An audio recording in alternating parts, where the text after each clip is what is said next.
ತಾವೆಲ್ಲರೂ ಎದ್ದು ನಿಂತು ಜೋರು ಚಪ್ಪಾಳೆಗಳೊಂದಿಗೆ ಅವರಿಗೆ ವೇದಿಕೆ ಮೇಲೆ ಬರಮಾಡಬೇಕಂತ ಕೇಳ್ಕೊಳ್ತಾ ಇದ್ದೀವಿ.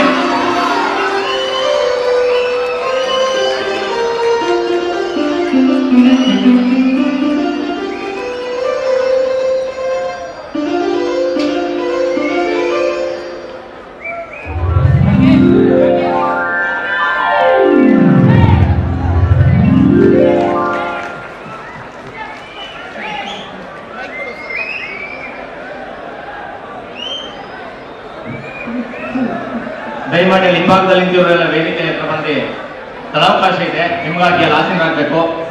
ಹಾಗೆ ವೇದಿಕೆ ಬಲಭಾಗದಲ್ಲಿರೋ ಸಹ ಸ್ವಲ್ಪ ಆಸೀನರಾದ್ರೆ ಒಳ್ಳೆಯದು.